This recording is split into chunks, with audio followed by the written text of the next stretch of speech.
Hola, soy Fernando de Antueno, soy el titular del emprendimiento Atama.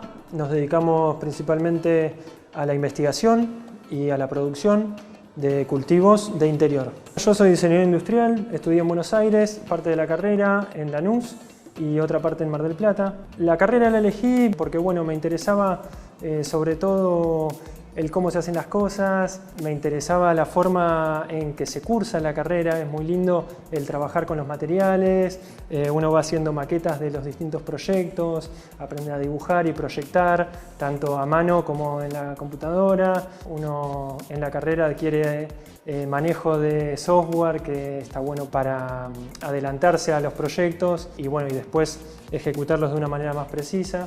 Esto me llevó al diseño de la maquinaria específica para el cultivo agropecuario. Mi nombre es Fabián Bolleras, soy ingeniero forestal.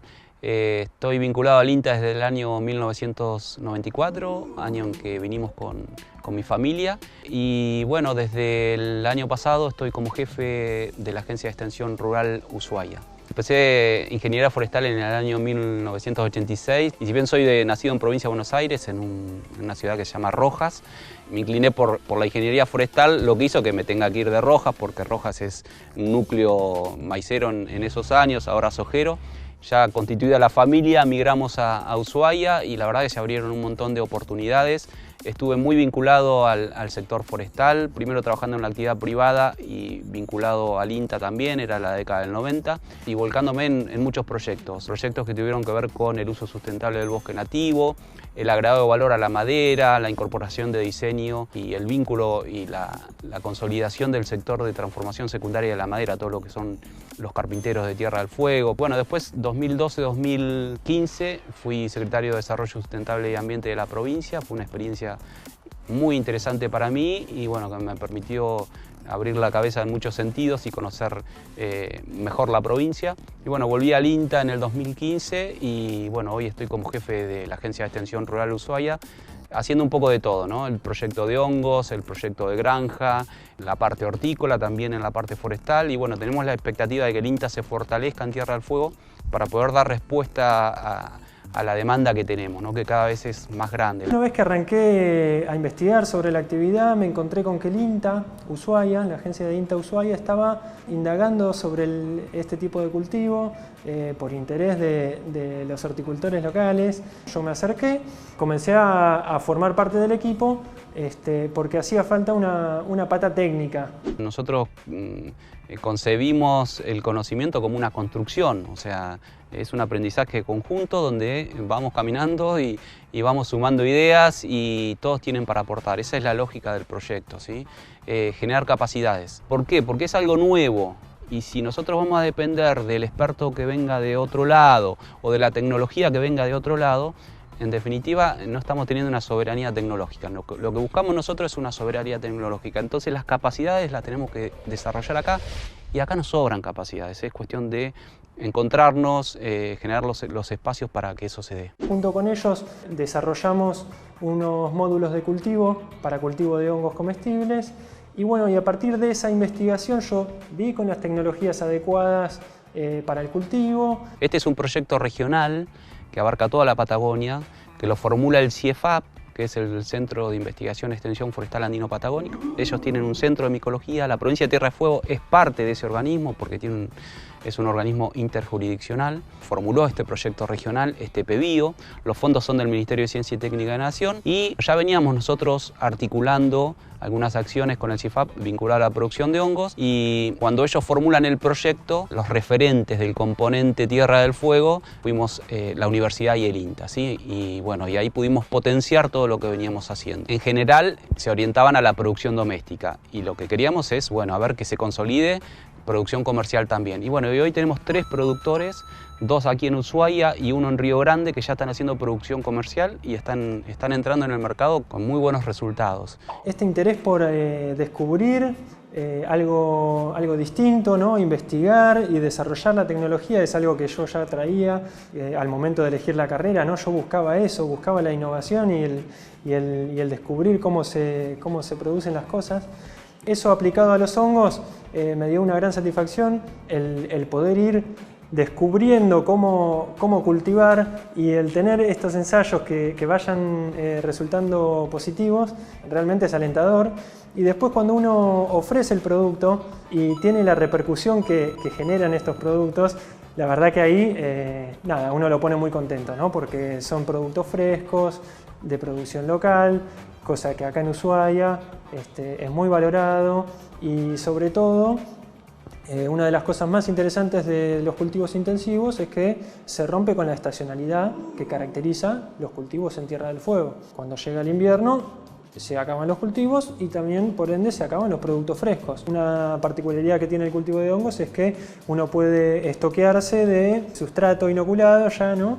Y poner a fructificar en el momento de que uno recibe la demanda. Entonces, al poco tiempo tenés el producto fresco y cosechado al momento de entregarlo. Durante todo el año tenemos que tener una cámara de producción en donde regulamos la circulación del aire en la cámara, la extracción del aire en la cámara, la luz, que es una luz común. Los hongos no realizan fotosíntesis, eso hace muy fácil su cultivo en invierno, una lamparita común ya alcanza. Y fundamental, la humedad. Necesitamos una humedad alta. Los hongos son sinónimo de humedad, entonces necesitamos estar entre 80 y 90% de humedad. Regulando esas variables tenemos buenas chances de tener buenas producciones. Bueno, ocurrió hará unos 4 años que arranqué con la investigación y 3 años que definí que iba a arrancar con este proyecto con fines comerciales. Bueno, en ese momento el espacio en el que yo trabajaba eran un máximo 10 metros cuadrados y ahí ocurría todo, los ensayos para los brotes, las distintas variedades, con los distintos métodos. Por otro lado, en el mismo ambiente tenía cámaras de incubación de hongos y cámaras de fructificación, todo ocurría en el mismo espacio. Lo que hoy tengo en un laboratorio lo hacía en el medio de todo ese lío de cultivos. Este proyecto también nos permitió instalar una cámara de fructificación ya a una escala que nos permite hacer experimentación. Siempre lo hacíamos en pequeños gabinetes, en módulos, donde regulábamos estas variables de cultivo, pero cuando necesitábamos ensayar distintos tipos de sustratos o distintas cepas de hongos, el espacio era muy chico. Entonces hoy tenemos una sala preparada a tal efecto donde regulamos todas estas variables de cultivo. Este es uno de los primeros equipos que adquirí. Con este equipo, que es una estufa de cultivo, yo contaba cuando todavía trabajaba en el laboratorio, en el invernadero. Y bueno, los primeros ensayos que hice fue en esta estufa. Lo que me brinda esta estufa es una estabilidad en la temperatura y de esa manera permite que la colonización del hongo en el grano sea más eficiente. Y bueno, hoy por hoy la sustituí por una cámara de cultivo de otro volumen que me permite otra capacidad productiva. El emprendimiento que surgió como un hobby primero, después como una actividad comercial, hoy por hoy es un emprendimiento familiar. Hoy tenemos estas placas Arduino que se llaman para regular automáticamente estas variables de cultivo, que si lo pensamos una producción a escala, necesitamos tener esa tecnología. Si lo hacemos a nivel doméstico, hasta con el rociador de mano podemos generar las condiciones y tener una producción. De hecho, nosotros también nos interesa esa tecnología. Bueno, hay núcleos de producción que tienen que ver con la implantación de bosques, o sea, las forestaciones, todo Mesopotamia, pues bueno, todo el norte argentino ya más asociado al bosque nativo, pero también plantaciones. Y nosotros tenemos los bosques subantárticos compartidos con Chile, que son de una riqueza increíble, ¿no? Lenga, Guindos, Ñires, en el norte Raulí, Coihues y bueno, y todo el sotobosque, ¿no? Que es maravilloso. Pero sí, es una carrera muy interesante que tiene salida laboral. Hay que estar en el lugar preciso, ¿eh? No es medicina que la ejerces en cualquier pueblo. En ingeniería forestal tenés que tener un entorno que te ayude. Coincidiendo con la provincialización de Tierra del Fuego, se crean las direcciones de bosque en todo el país y aquí en Tierra del Fuego también. Tenemos un sector constituido, tenemos una administración de bosques y bueno, venir acá y encontrarse con 30 colegas, la verdad que fue increíble porque bueno, no somos muchos los ingenieros forestales y bueno, fue la verdad que oxígeno puro, ¿no?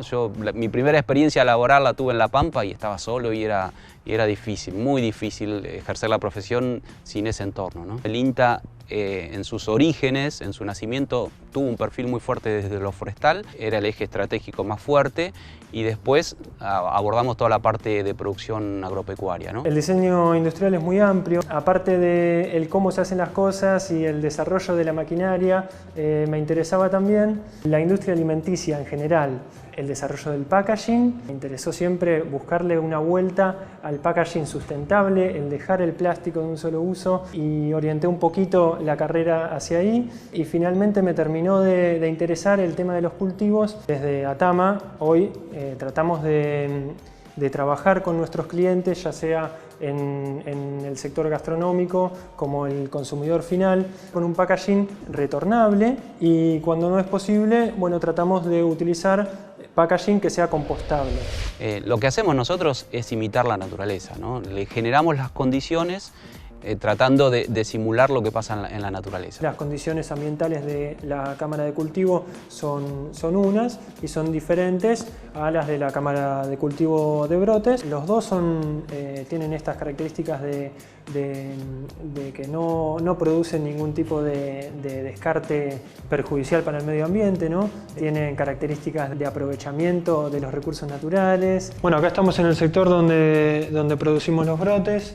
En este caso son microgreens y lo que van a ver es el sustrato inerte por debajo, por encima son arvejas y ya creciendo, buscando la luz natural, está alargando los primeros cotiledones y ese brote tan característico de la arveja, ¿no? Tan lindo y sabroso. Hoy por hoy nos especializamos en el cultivo de brotes y en el cultivo de hongos comestibles, pero ya veo que la producción migra también hacia hortalizas y otros tipos de cultivo complementarios. Implementamos este método que nos permite una mayor optimización de los metros cuadrados, sobre todo al ser cultivo de interior, eso es muy importante.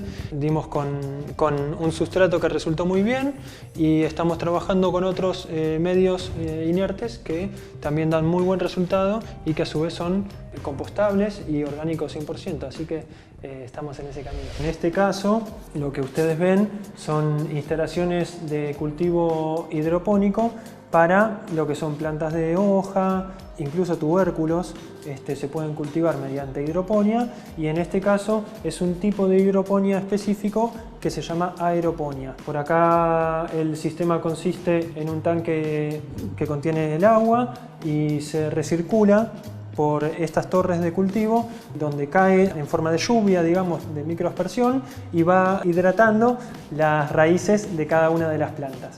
Cada una de las torres cuenta con 100 compartimentos para las plantas y bueno, de esa manera se van nutriendo y van creciendo. En este momento está en etapa de investigación, ya hice algunas pruebas del sistema, funciona perfectamente, cultivamos lechuga, cultivé espinaca, rúcula, acelga, coseché hasta zanahoria, cebolla de verdeo, puerro, todo se dio muy bien.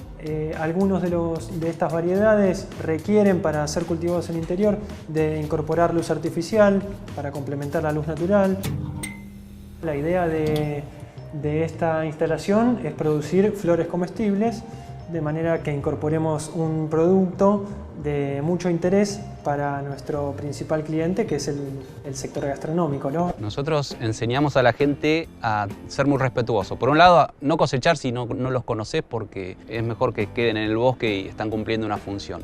Hay que estar muy seguros a la hora de cosechar un hongo y consumirlo. Nuestra recomendación es leer, estudiar, hacer consultas. Está el mito de que en Tierra del Fuego no hay hongos tóxicos. Eso no es real. Hay hongos tóxicos que nos pueden causar problemas. De hecho, ha pasado, ¿no? Por ahí no tenemos los más complicados, los que nos pueden llevar a una situación extrema, pero sí tenemos hongos que nos pueden generar trastornos intestinales y descomposturas importantes. Entonces, la máxima precaución, no cosechar y dañar el recurso porque sí, en todo caso fotografiarlos y bueno, hacer consultas. Nosotros recibimos permanentemente. Bueno, por otro lado, el CIEFAP desarrolló una guía interactiva para la identificación de hongos, hay libros, en fin, es un mundo apasionante que el que tiene interés está bueno que se meta y explore. Y bueno, lo otro que también surgió de este proyecto, porque cada provincia le dio una impronta, ¿no? Chubut, por ejemplo, la parte gastronómica, laboratorio de sabores, qué pasa con los hongos nativos y bueno, todo ese mundo, ¿no?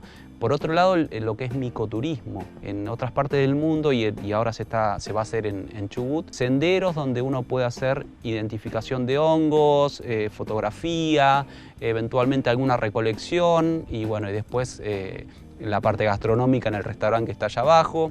Es todo, la verdad que es algo muy interesante y a nivel mundial eso tiene un atractivo muy, muy fuerte.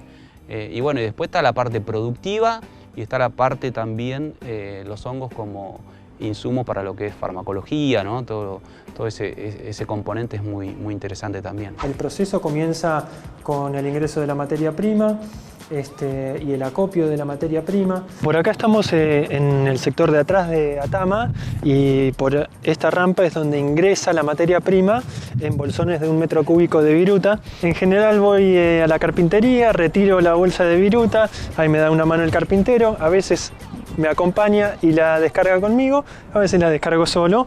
Después un sector donde preparo el sustrato y embolso. Acá lo que podemos ver es los bolsones de 1 metro cúbico de viruta, donde yo clasifico la viruta según la carpintería de la que proviene. Toda la viruta que yo utilizo para el cultivo de hongos proviene de madera de lenga estacionada y proviene de secadero. Esta es la viruta que está lista para usar, esta otra es viruta acopiada con las mismas características, solo que las voy clasificando en estas bolsas que están más accesibles, digamos. Mediante la mezcladora de hormigón, yo formulo el sustrato y lo mezclo de tal manera que tenga la composición que necesito y la cantidad de humedad necesaria. Luego de ahí pasa al laboratorio donde esa viruta se va a pasteurizar.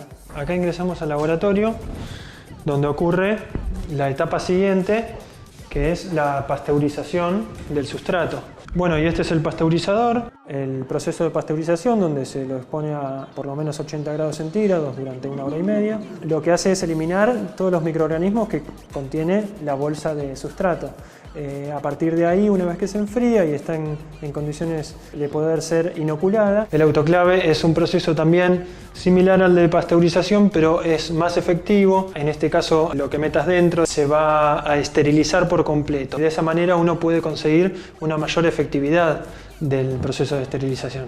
Esta máquina es la que usamos para la producción del micelio o el grano inoculado, para usarlo después de materia prima para la producción de hongos. Una vez estéril el sustrato, lo que hacemos es colocarlo en una bolsa y sembrar el micelio, que es el cuerpo vegetativo del hongo, lo que nosotros nos vemos o a veces vemos en los troncos cuando partimos un tronco y se ve eso blanquito. Ese es lo más importante del hongo. Se alimenta de la lignina y la celulosa de la madera y al cabo de unos 30 días se coloniza todo el sustrato. Este proceso se llama incubación y se realiza en un ambiente acondicionado específicamente para este uso. Esta es la cámara de incubación que uso en este momento. Por acá tenemos el grano inoculado, ya el micelio, algunos listos para usar y otros en proceso de colonización. Y por este otro lado tenemos la mayoría de bolsas ya colonizadas, listas para pasar al siguiente proceso de fructificación. A los 20 días, 25 días, el hongo coloniza ese sustrato, forma un pan, le llamamos nosotros, una torta, queda totalmente blanco. Y ahí tenemos que inducir la fructificación. ¿Cómo lo hacemos? Llevando las bolsas a otro espacio donde la temperatura va a ser menor, en el entorno de los 15 grados, 15, 17 grados. Mucha renovación del aire, necesitamos que haya oxígeno, que no haya acumulación de dióxido de carbono, porque bueno, hay mucho metabolismo y se genera, y si hay mucho dióxido de carbono, los hongos o no van a crecer o se van a malformar. Entonces tenemos que extraer con bastante frecuencia el aire de la cámara, Necesitamos mucha humedad, un sistema de humidificación que puede ser por microaspersores como tenemos nosotros o estos sistemas ultrasónicos que son los de los nebulizadores. Se le abre paso en la bolsa y el hongo comienza a crecer encontrándose con un ambiente húmedo, ¿no? Y ventilado para que crezca el sombrero que conocemos. A la semana de llevar ese pan desde la cámara de incubación a la cámara de fructificación, empieza la primera oleada de fructificación y tenemos la posibilidad de hacer la primera cosecha. La primera cosecha nos va a entregar el 60% de lo que produzca ese pan. Así que esta es una etapa más rápida y algo muy lindo de esta etapa es que uno después de cosechar se queda esperando otros 10 días para volver a cosechar. Del mismo bloque, del mismo sustrato colonizado, se obtienen hasta 3 cosechas de la variedad que uno está cultivando. Después ya se agotan los nutrientes, podemos esperar a que crezca algún honguito, pero ya no conviene ocupar ese espacio de cámara y tenemos que renovar la producción, ¿sí? Tenemos que hacer nuevas siembras y continuar con el proceso. Y bueno, esto ocurre en el módulo de fructificación. Los módulos son módulos que construyo yo mismo, a los que puedo acceder desde afuera del área de cultivo, del área donde se ubica el hongo. Esto es una diferencia muy grande al momento de la asepsia, ¿no? del alimento, al momento de cosechar un producto en condiciones más inocuas. Eso tiene un valor, porque si vos tenés que programar la producción y tenés que dar respuesta a un restaurante y sabés que entregás hasta el día, eso lo podés ir ajustando, ¿sí? Obviamente esto requiere de una práctica, de una experiencia. Distinto a lo que se ve por ahí en otros países, ¿no? Donde se desarrolla la actividad también en interior, hay como una tendencia a armar unos túneles de cultivo, unas naves de cultivo, donde el operario ingresa y está en contacto con el hongo, también está muy expuesto, ¿no? Debido a que en estos ambientes hay una saturación muy grande de esporas. Y bueno, uno tiene que acceder con las máscaras y con la indumentaria apropiada para resguardar la seguridad del operario, ¿no? En simultáneo con la producción, lo que estamos haciendo es una experimentación en otro medio de cultivo, donde directamente utilizamos el tronco en reemplazo de la viruta. Hay 2 métodos de cultivo. Vos los podés cultivar sobre troncos, que es un sistema de cultivo poco previsible. Los troncos en general se colocan en el exterior, entonces vas a depender de cómo venga el clima y por otro lado es lento, porque hasta que el micelio, que es lo que uno siembra, coloniza el tronco y se da la fructificación, puede pasar un año. Por acá se ven las hifas del hongo avanzando sobre la madera.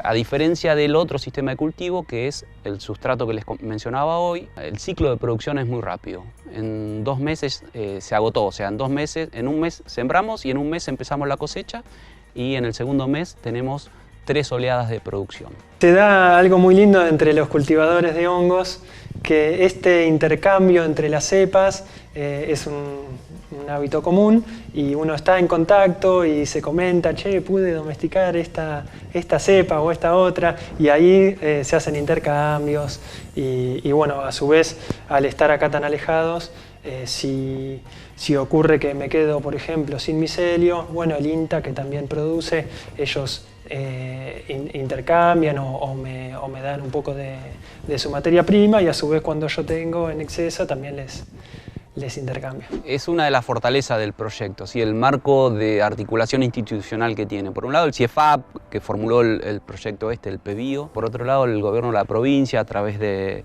la Secretaría de Producción, donde está Carolina Hernández, la Secretaría de Ciencia y Técnica, donde está Alejandra Mann, el vínculo con la universidad, los municipios que se están involucrando también en estos procesos. Todo eso la verdad que ayuda muchísimo y potencia, ¿no? Potencia. Nosotros creemos que hace falta encontrar los actores y buscar esas capacidades que te mencionaba hoy. Siempre contemplamos los recursos naturales que están a disposición, los descartes de industrias locales, como el caso de la madera, como el caso del bagazo, de la producción de cerveza, y a su vez, como cuando arranqué utilizando los descartes de la producción de Newsan, esta instalación a modo de prototipo la realicé con un convenio con una heladería local, que bueno, ellos generan un descarte muy importante de lo que son estos baldes, y a través del termoformado yo le di la estructura que necesito para realizar el cultivo. Yo creo que la pandemia, para poner algo reciente, de alguna manera reconectamos con los orígenes, ¿no? Y esa necesidad de vincularnos con la tierra, y también por una cuestión de la buena alimentación no es menor cuando tenemos que fortalecer nuestro sistema inmune, y no da lo mismo comer cualquier cosa, no debe dar lo mismo. Y por otro lado, bueno, la población creció mucho en los últimos años, está la nueva generación, que son ustedes, y bueno, y ya hay otra raíz, ¿no? Mucho más fuerte, más profunda, y la necesidad de conectar con la tierra, con la producción, con nuestro entorno, que es tan maravilloso.